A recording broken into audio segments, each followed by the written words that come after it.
Hi all, this is Ravalamma and welcome back to my YouTube channel. గట్టిగా మాట్లాడితే కొట్టేలాగా ఉన్నారు. మనం ఇప్పుడు ఎక్కడికి వెళ్తున్నాం కొంచెం చెప్పండి. A few moments ago. Weekend కి ఏం చేద్దామా అని ఆలోచిస్తూ చిక్బల్లాపూర్ వెళ్ళాలని డిసైడ్ అయ్యాము. ఏంటి అదేనండి, కోయంబత్తూర్లో ఉండే ఈషా ఫౌండేషన్ రెప్లికా పెద్ద ఆదియోగి శివుడి స్టాచ్యూ. మేము ఒక ప్యాకేజ్ ట్రిప్ బుక్ చేసుకొని వెళ్ళాము. Per head cost 550 rupees. మీకు డీటెయిల్స్ కావాలంటే కింద కామెంట్ బాక్స్లో చెప్పండి. ఈ ప్యాకేజ్లో 5 ప్లేసెస్ కవర్ అవుతాయి. మేము మార్తహల్లిలో ఉంటాము కాబట్టి కెంపగౌడ బస్ స్టాప్ని మేము బోర్డింగ్ పాయింట్ లాగా పెట్టుకున్నాము. దారి మొత్తం ఇలా మంచి గ్రీనరీతో నిండిపోయింది. క్లైమేట్ కూడా బాగుంది. ముచ్చట్లు పెట్టుకుని మేము టైం పాస్ చేస్తున్న టైంలో మా ఫస్ట్ డెస్టినేషన్ వచ్చేసింది. ఇక్కడ మాకు 10 మినిట్స్ టైం ఇచ్చారు. దీన్ని కనివే బసవన్న టెంపుల్ అంటారు. పెద్ద నంది ఉంటుంది, అదే ఇక్కడ ఫేమస్.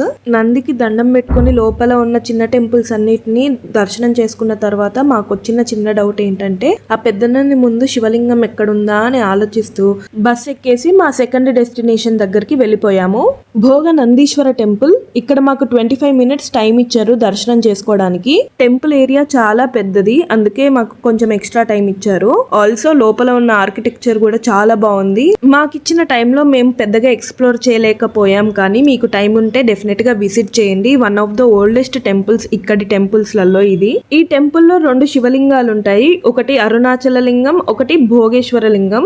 2 శివలింగాలు పక్క పక్కన ఛాంబర్స్ లో ఉంటాయి. ఆ 2 ఛాంబర్స్ ఎదురుగా చాలా పెద్ద సభా మండపాలు ఉంటాయి. ఇలాంటి టెంపుల్స్ చూసినప్పుడే అసలు ఏం కట్టారా బాబు అని అనిపిస్తూ ఉంటుంది. మా థర్డ్ లొకేషన్ వచ్చేసి విశ్వేశ్వరయ్య మ్యూజియం. అది విశ్వేశ్వరయ్య గారి ఇల్లు. దాన్నే మ్యూజియం చేశారు. ఆయన అచీవ్ చేసిన అవార్డ్స్, ఆయన వాడిన వస్తువులన్నిటినీ అందులో భద్రపరిచారు.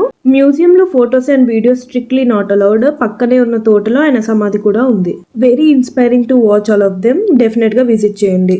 3 ప్లేసెస్ కవర్ చేసేసరికి 3 దాటిపోయింది. మాకు మాత్రం కడుపులో ఎలుకలు పరిగెడుతూ ఉండే. హోటల్ మాత్రం జనాలతో కిక్కిరిసిపోయింది. మాలాగే ఈషా ఫౌండేషన్ కి చాలా బస్సెస్ లో వచ్చిన వాళ్ళందరూ ఈ హోటల్స్ లోనే తిన్నారన్నమాట. కడుపులో కొంచెం కూడు పడినాక అందరూ యాక్టివ్ అయిపోయారు. చూడండి ఎలా వెలిగిపోతున్నాయి ఫేసెస్. ఇక్కడ నుంచి మా 4th డెస్టినేషన్ కి వెళ్తున్నాము. దారిలో వెళ్తూ ఉంటే మాకు గులాబీల గార్డెన్, చామంతుల గార్డెన్, గ్రేప్స్ తోటలు, పంకిన్ తోటలు ఇలా చాలా కనిపించాయి. చాలా బ్యూటిఫుల్ ఉండే చూడ్డానికైతే. ఇప్పుడు చూస్తున్న టెంపుల్ శ్రీ రంగస్థల రంగనాథ స్వామి టెంపుల్.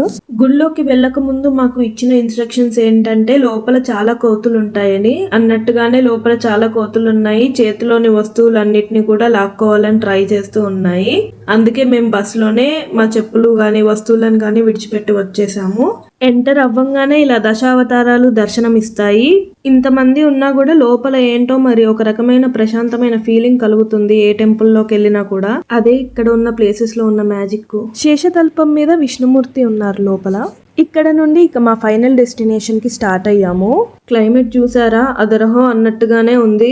ఒక 3-4 మంత్స్ బ్యాక్ ఇక్కడ ఉన్న రోడ్లు సరిగ్గా లేవన్నారు, కానీ ఇప్పుడు మాత్రం కొత్త రోడ్లు వేశారు. మాకేం ట్రబుల్ అనిపించలేదు. సెల్ఫ్ గా వచ్చే వాళ్ళు వెళ్ళేటప్పుడు ఈ రోడ్డు మొత్తం ట్రాఫిక్ జామ్ తో ఇబ్బంది పడుతున్నారని చెప్పారు మాకు. ఇప్పుడే ఎంటర్ అయ్యాము. చూసారు కదా, పెద్ద గ్రౌండ్ లో ఆదియోగి కోయంబత్తూర్లోని స్టాచ్యూ లాగానే ఉన్నారు కదా. రీచ్ అయ్యేసరికి 5 అయింది. మాకు ఇక్కడ 2.5 hours టైం ఇచ్చారు. ఇంత పెద్ద క్యూ దేనికంటే లోపలికి వెళ్ళడానికంటే. వావ్, ఫైనల్లీ ఇంత దూరం మనం వచ్చింది ఈ శివయ్యని దర్శనం చేసుకోవడానికే కదండి. శివయ్య ముందు ఉన్న గోపురంలో చిన్న శివలింగం ఉంటుంది. శివుడికి ఎదురుగా పెద్ద నంది అండ్ త్రిశూలం కూడా ఉంటుంది. మీరు తెలుసుకోవాల్సిన డీటెయిల్స్ ఏంటంటే, ఈవినింగ్ 6:45 లోపల మాత్రమే గోపురంలో ఉన్న శివలింగాన్ని దర్శనానికి అనుమతిస్తారు. ఆ తర్వాత ఉండదు. 7:20కి లేజర్ షో స్టార్ట్ అవుతుంది. అయిపోయేసరికి 7:45 అవుతుంది. ఇంత దూరం వచ్చి మనం ఆ ఆదియోగి చేసే పని చేయకపోతే ఎలా? అందుకని దేవుణ్ణి స్మరిస్తూ కాసేపు అలా మెడిటేషన్ చేస్తూ కూర్చున్నాము. వీళ్ళు ఫ్రీ మెడిటేషన్ క్లాసెస్ కూడా ప్రొవైడ్ చేస్తారంట. మీకు కావాలనుకుంటే ఈషా ఫౌండేషన్ వెబ్సైట్ లోకి వెళ్ళి సర్చ్ చేయండి.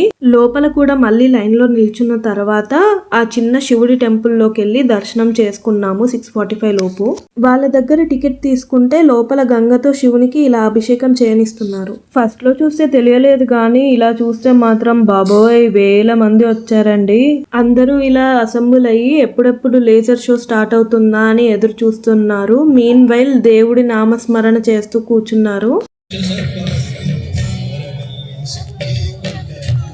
మేము కూడా అక్కడ కూర్చొని ఎప్పుడు స్టార్ట్ అవుతుందా అని వెయిట్ చేస్తున్నాము.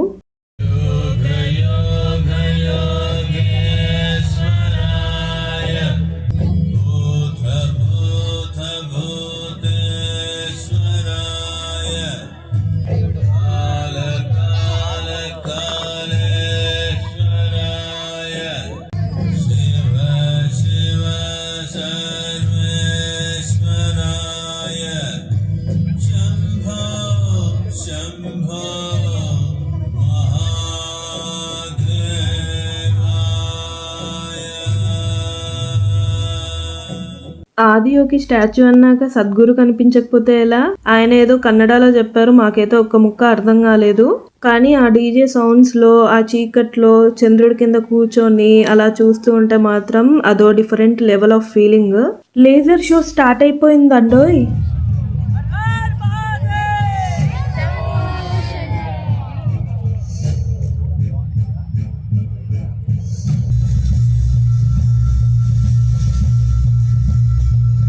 He danced wildly.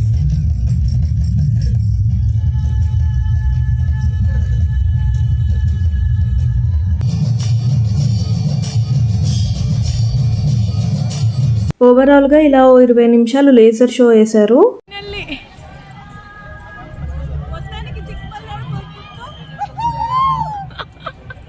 చూస్తున్నారుగా, ఇవన్నీ ఈషా ఫౌండేషన్ ప్యాకేజ్ బస్సెసే.